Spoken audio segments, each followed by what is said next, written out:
commercial space flight and the way that you're developing it, and I wonder what you think of that. I was very sad to see that because those guys are, those guys are heroes of mine, so it's really tough. I wish they would come and visit and see the hardware that we're doing here. And I think that would change their mind. They inspired you to do this, didn't they? Yes. And to see them casting stones in your direction.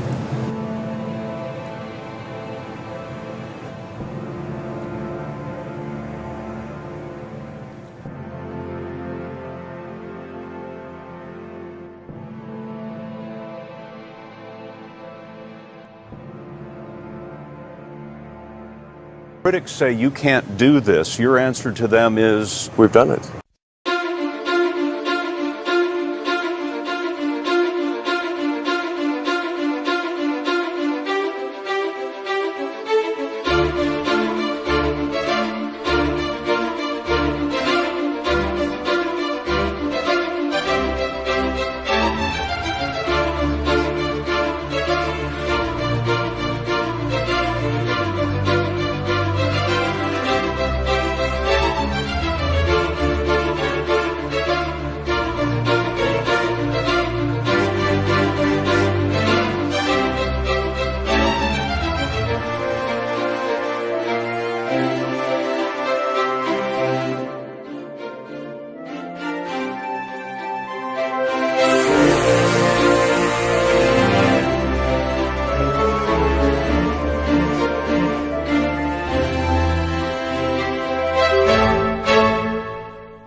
Fundamentally, the future is vastly more exciting and interesting if we're a spacefaring civilization and a multi-planet species than if we're not. You want to be inspired by things. You want to wake up in the morning and think the future is going to be great. And that's what being a spacefaring civilization is all about.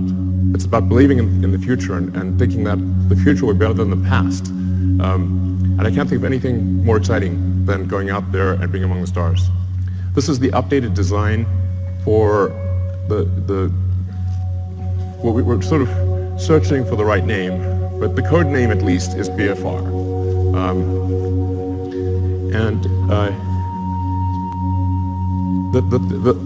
Probably the most important thing that I want to convey in in this presentation is that I think we have figured out how to pay for it. This is very important.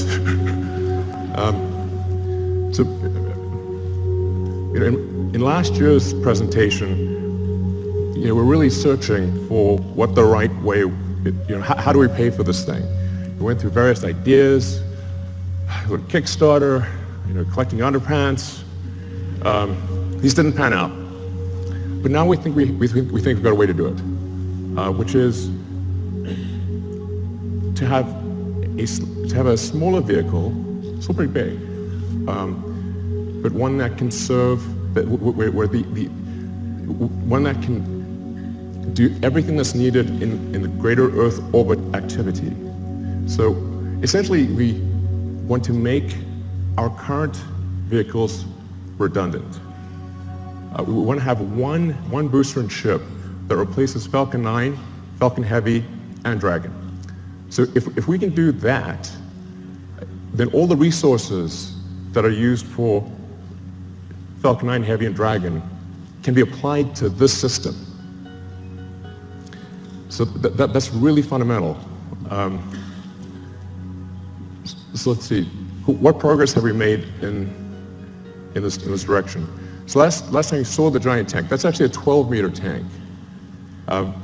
And you can see the relative scale of it. It's 1,000 cubic meters of volume inside. That's actually more pressurized volume than an A380, just to put that into perspective.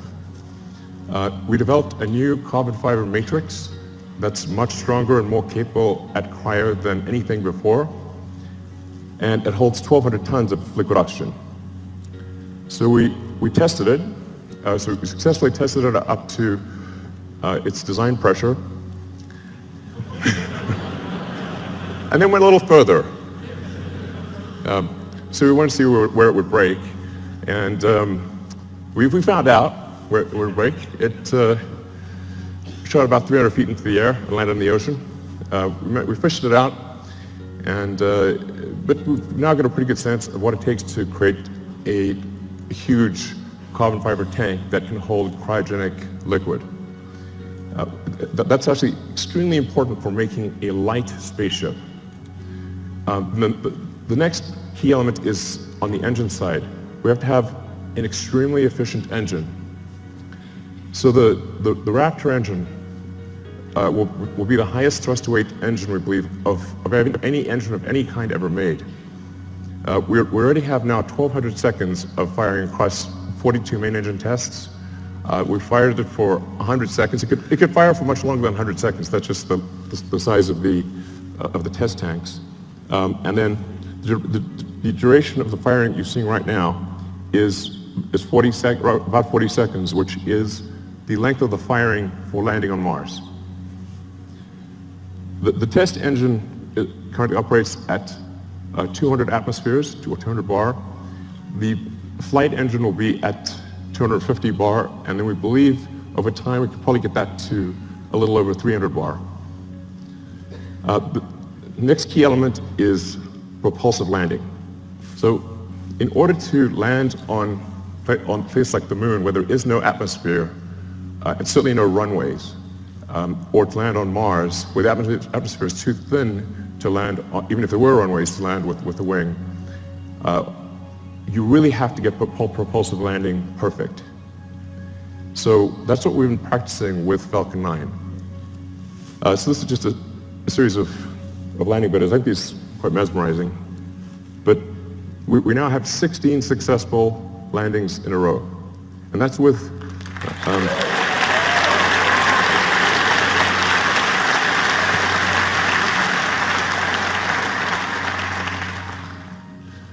so it's 16 in a row, and that's with really without any redundancy. So Falcon 9 lands on a single engine.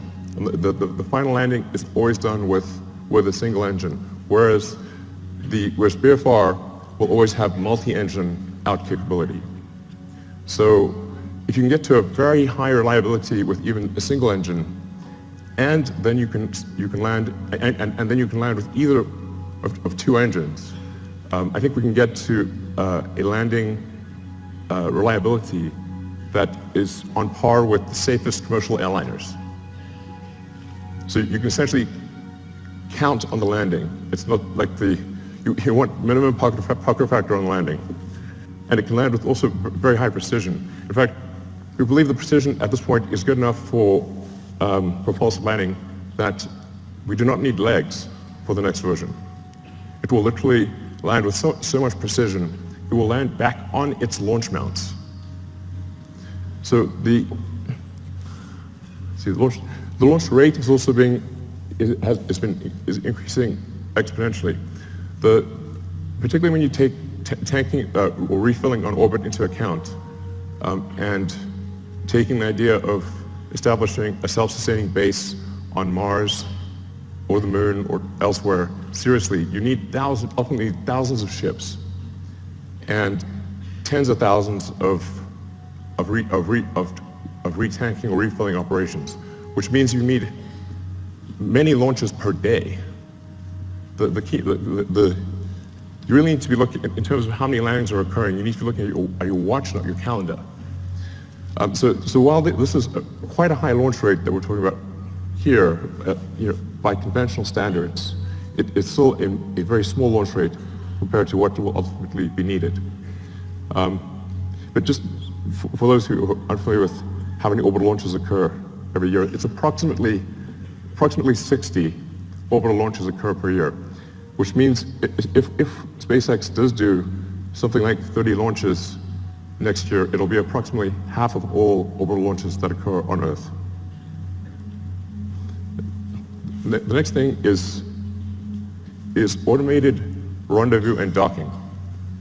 So in order to retank or refill the spaceship in orbit, you have to be able to rendezvous and dock with the spaceship with very high precision and transfer propellant.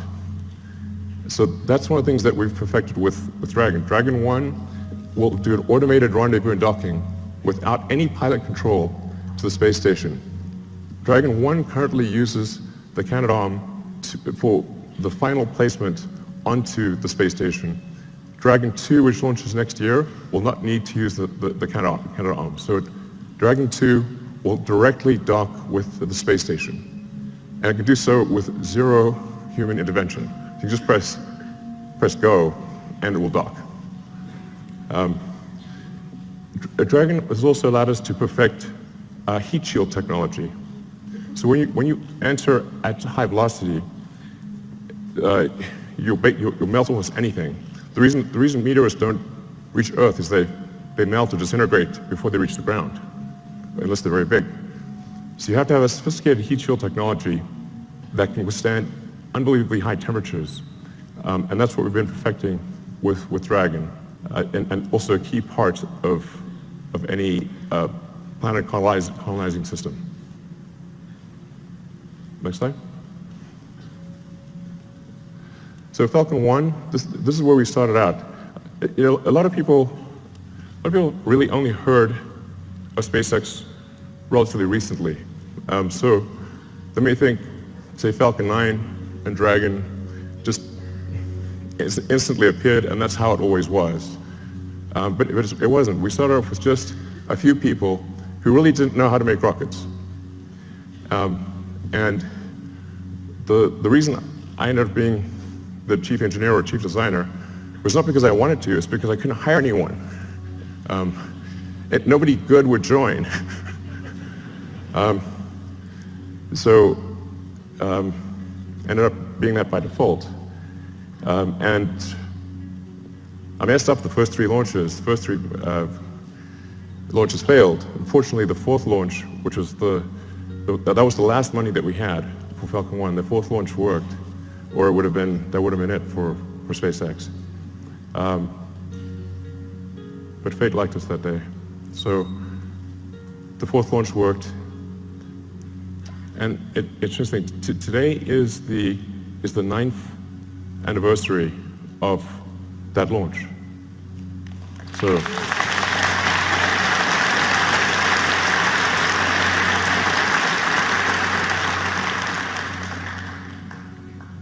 I didn't realize that until I was told that just earlier today, but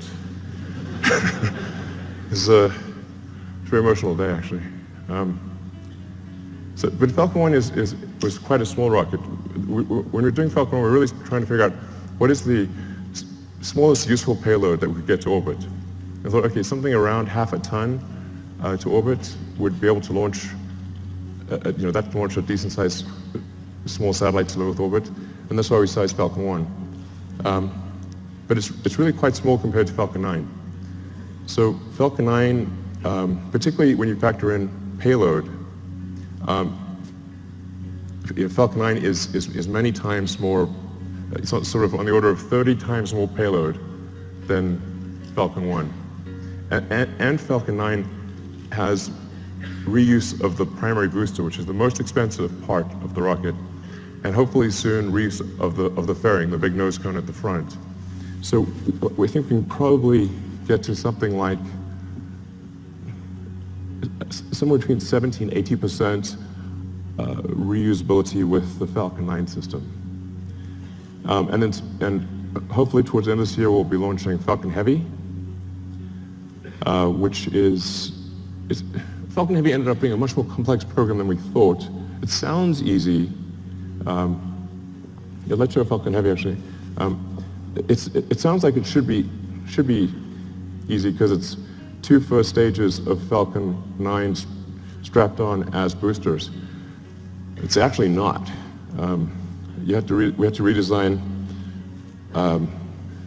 almost everything except the upper stage in order to take the increased loads. So Falcon Heavy ended up being much more a new vehicle than we realized. So it took us a lot longer to get it done. But the boosters have all now been tested, and they're on their way to the Cape Canaveral. And we are now beginning serious development of BFR. So you can see that the payload difference is quite dramatic. BFR in fully reusable configuration, without any orbital refueling, we expect to have a payload capability of 150 tons to low Earth orbit. So, and that compares to about 30 for Falcon Heavy, which is partially reusable. Where this really makes a tremendous difference is in the cost, which I'll come to in some of the later slides. So let's go to the next slide.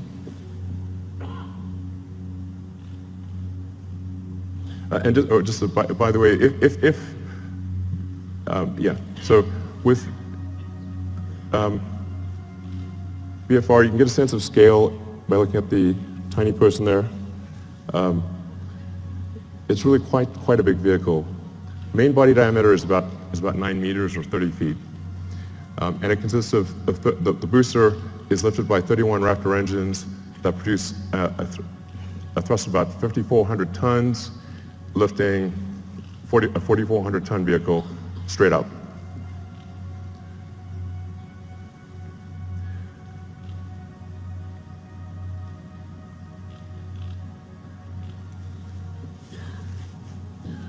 So then, just the basics about the ship: 48-meter length, dry mass we're expecting to be about 85 tons. Or technically, our design says 75 tons, but inevitably there's mass growth.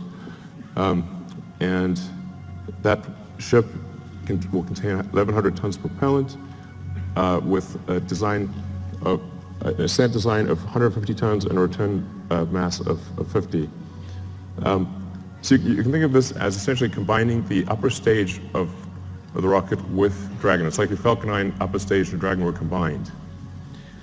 So I'll go into each of these items in detail, but you've got the engine section in the rear, the propellant tanks in the middle, and then a large payload bay in the front. And that payload bay is actually 8 stories tall. In fact, you can fit a whole stack of Falcon 1 rockets in the payload bay. Compared to the design I showed last time, you'll see that there is a small delta wing at the back of the rocket. The reason for that is in order to expand the mission envelope of the BFR spaceship.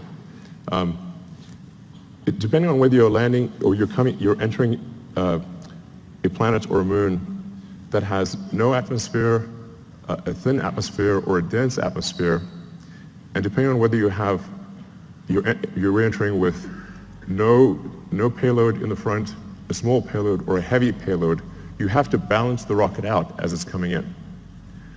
And so the delta wing at the back, which also includes a split flap for pitch and roll control, allows us to control the pitch angle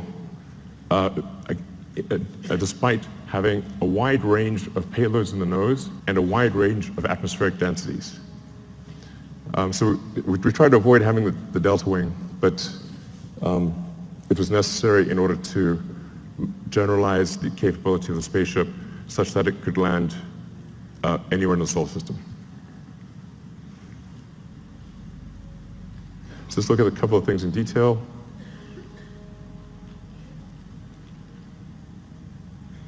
So the cargo area has a pressurized volume of 825 cubic meters.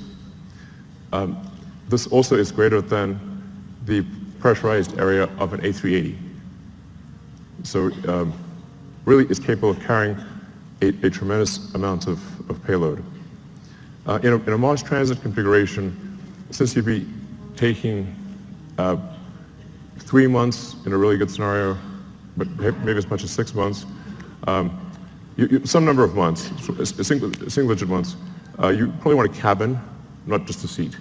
So the Mars transit configuration consists of 40 cabins, and it sort of depends on, you could conceivably have 5 or 6 people per cabin if you really want to cram people in. But I think mostly we would expect to see 2 to 3 people per cabin. And so normally about 100 people per flight to Mars. And then there's a central storage area, galley, and a solar storm shelter, entertainment area, and I think probably a good situation for at least BFR version 1. Then going to the main body of the vehicle, the center body area.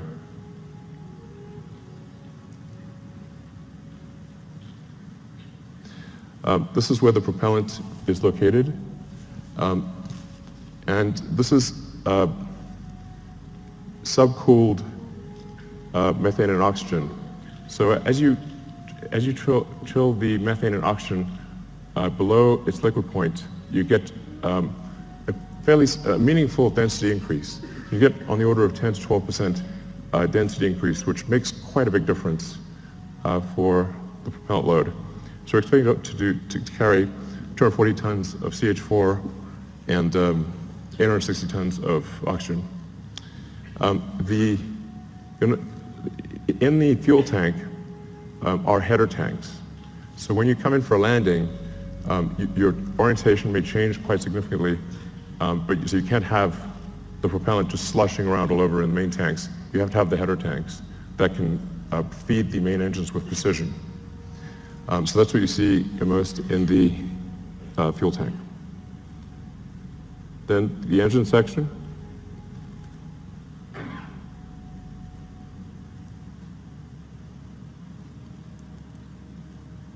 So the ship engine section consists of four vacuum Raptor engines and 2 sea-level engines. So all 6 engines are capable of gimbaling. The engines with the high expansion ratio have a relatively smaller gimbal area or gimbal range and a slower gimbal rate. The 2 center engines have a very high gimbal range and can gimbal very quickly. And you can land the ship with either one of the 2 center engines. So when you come in for a landing, it will light both engines, but if one of the center engines fails at any point, it will be able to land successfully with the other engine.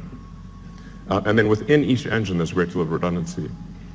So we want the landing risk to be as close to zero as possible. And then some basic stats about the engines. The sea level engines are about a 330 ISP at sea level. The alpha stage engine is 375. Now, this is version 1. So I think over time, there's potential to increase that specific impulse by 5 to 10 seconds. And as I was mentioning, also increase the chamber pressure by 50 bar or so. And then for refilling, where you just saw the two ships would actually mate at the rear section. They would use the same mating interface that they used to connect to the booster on liftoff. So we'd reuse that mating interface and reuse the propellant fill lines that are used when the booster is, when the ship is on the booster. And then to transfer propellant, it becomes very simple. Use control thrusters to accelerate in the direction that you want to empty. So, if you accelerate in this direction, propellant goes that way, and you transfer the propellant very easily into from the tanker to the ship. So going to rocket capability. This gives you sort of a rough sense of rocket capability, starting off at the low end with the Falcon 1 at a half-ton, and then going up to BFR at 150. So I think it's important to note that the BFR has more capability than Saturn V, even with full reusability. But here's the really important fundamental point. Let's look at the launch cost.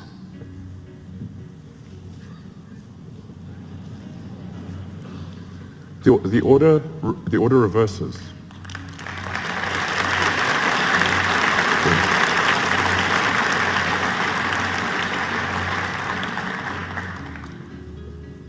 Now, at first glance, this may seem ridiculous, but it's not. The same is true of aircraft.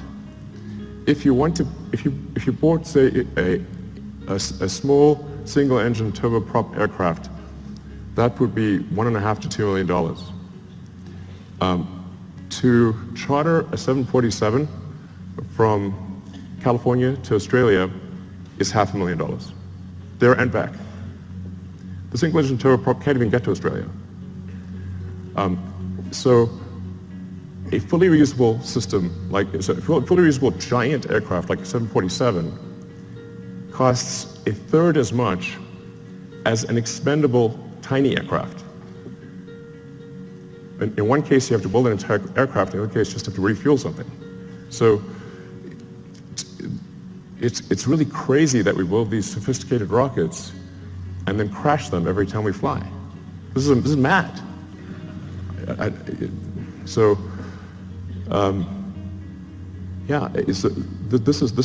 can't emphasize how profound this is and how important reusability is. And often I'll be told, but you could get more payload if you made it expendable. I say, yes, you could also get more payload from an aircraft if you got rid of the landing gear and the flaps and just parachute it out when you got to your destination. But that would be crazy, and you would sell 0 aircraft.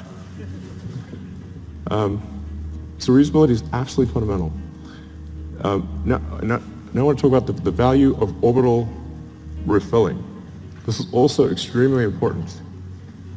So if you just fly BFR to orbit and don't do any refilling, it's pretty good. You'll get 150 tons to low Earth orbit and have no fuel to go anywhere else.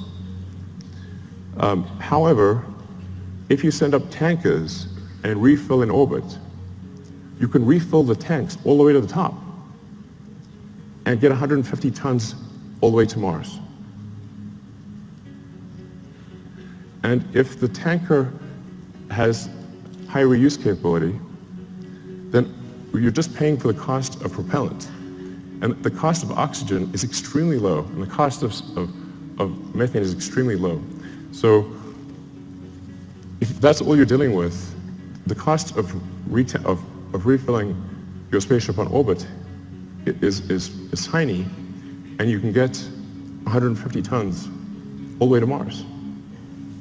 So automated rendezvous and docking and refilling, absolutely fundamental. So then getting back to the question of how do we pay for this system, this was really, I said, quite a profound, I wouldn't call it a breakthrough, but realization that if we can build a system that cannibalizes our own products, makes our own products redundant, then all of the resources, which are quite enormous, that are used for Falcon 9 Heavy and Dragon, can be applied to one system. Some of our customers are conservative, and they want to see BFR fly several times before they're comfortable launching it. So what we plan to do is to build ahead and have a stock of Falcon 9 and Dragon vehicles, so that customers can be comfortable. If they want to use the old rocket, the old spacecraft, they can do that, because we'll have a bunch in stock. But all of our resources will then turn towards building BFR. And we believe that we can do this with the revenue that we receive for launching satellites, and for servicing the space station. So going to the satellites portion, the size of this being a 9-meter diameter vehicle is a huge enabler for new satellites.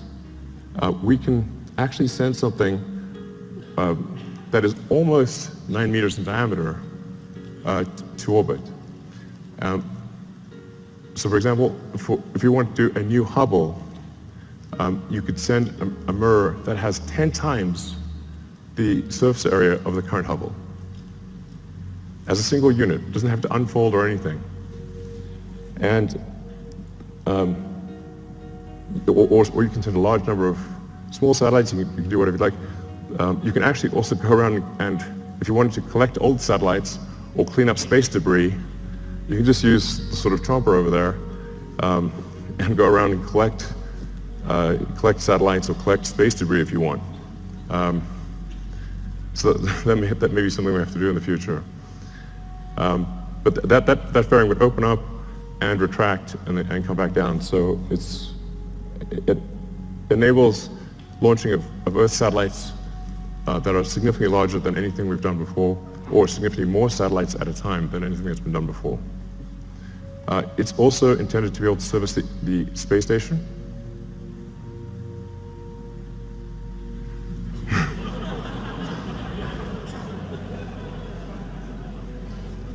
I know it looks a little big relative to the space station, but the shuttle also looked big, so it'll work. Looks a little outsized, but it'll work. So it'll be capable of doing what Dragon does today in terms of transporting cargo, and what Dragon 2 will do in terms of transporting crew and cargo. So it can do the space station servicing. It can also go obviously much further than that, like for example the moon. Based on the calculations we've done, we can actually do lunar surface missions with no propellant production on the surface of the moon. So if we do a high elliptic parking orbit for the ship and retank in a high elliptic orbit, we can go all the way to the moon and back with no local propellant production on the moon. So I think that would enable the creation of Moon Base Alpha, or some sort of lunar base.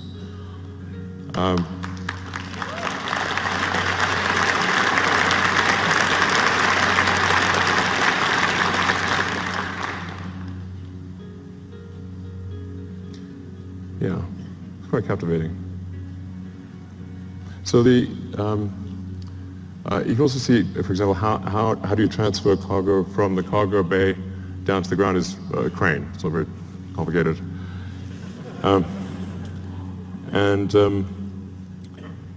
Yeah, but so this will enable the creation of a lunar base, And it's 2017. I mean, we should have a lunar base by now. What the hell's going on?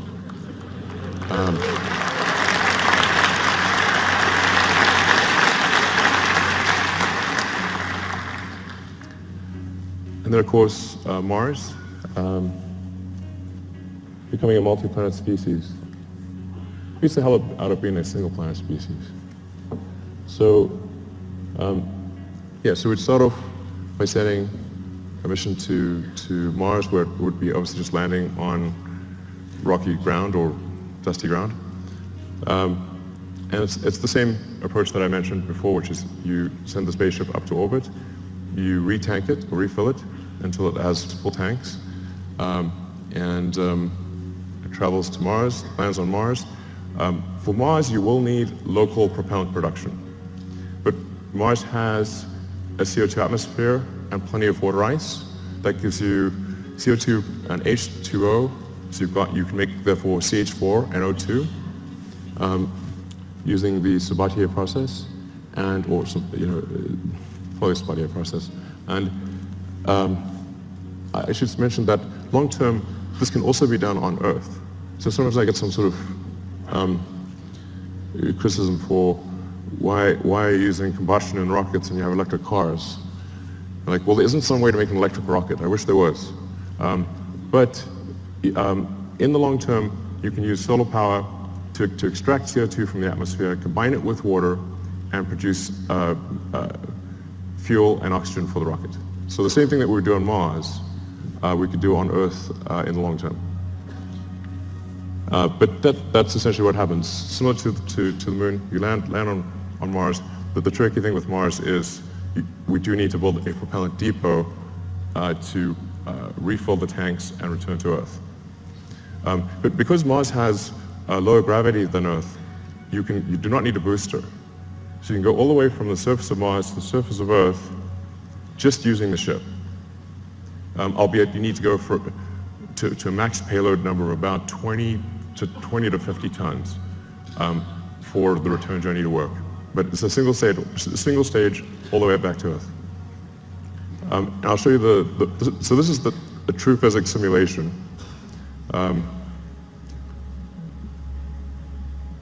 This will last about a minute. So you come in, you're entering very quickly, going 7.5 kilometers a second. For Mars, there will be some ablation of the heat shield. So it's just like a sort of brake pad wearing away.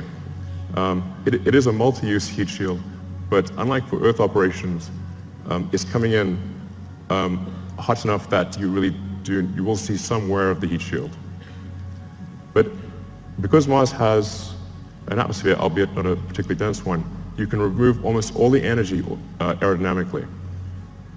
And we've proven out supersonic retropropulsion many times with Falcon 9, so we feel very comfortable about that. This is because it's sort of, you can see sort of a mesh system. It's not meant to be sort of particularly pretty because it's just trying to simulate the physics of it. But the size of the cone gives you a rough approximation for how much thrust the engines are producing.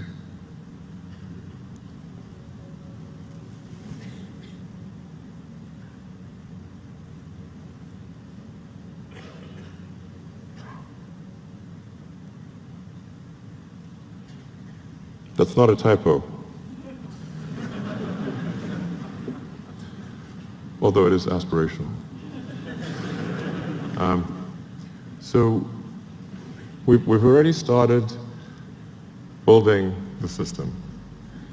The tooling for the main tanks has been ordered. The facility is being built. We will start construction of the first ship around the second quarter of next year, so in about 6 to 9 months, we should start building the first ship. I feel fairly confident that we can complete the ship and be ready for a launch in about 5 years. 5 years seems like a long time to me. Yeah.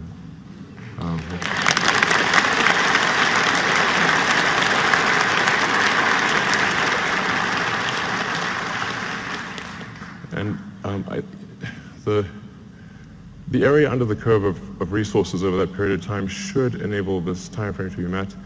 But if not this time frame, I think pretty soon thereafter. But that's our goal, is to try to make the 2022 Mars rendezvous. The Earth-Mars synchronization happens roughly every 2 years. So every 2 years there's an opportunity for to fly to Mars. So then in 2024, we want to try to fly 4 ships, 2 of which would be crewed, and 2 of which two cargo and two crew. The goal of these initial missions is to find the best source of water. That's for the first mission, and then the second mission, the goal is to build the propellant plant. So we should, particularly with 6 ships, there have plenty of landed mass to construct the propellant depot, which will consist of a large array of solar panels, very large array, and then everything necessary to mine and refine water, and then draw the CO2 out of the atmosphere, and then create and store deep cryo CH4 and O2.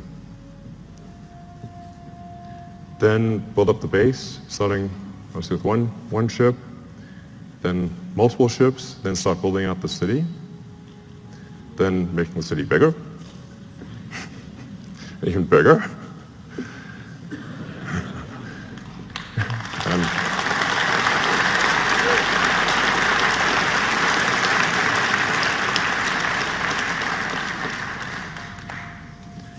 And over time, terraforming Mars and making it really a nice place to be. Thanks. Give me a...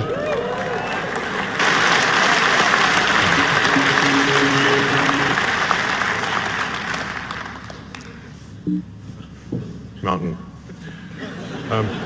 So the great thing about going to space is there's no friction. So once you're out of the atmosphere, you will go, it was smooth as silk, no turbulence, nothing. There's no weather, there's no atmosphere. And you can get to most long distance places, like I said, in less than half an hour. And if we're building this thing to go to the Moon and Mars, then why not go to other places on Earth as well? All right, thank you.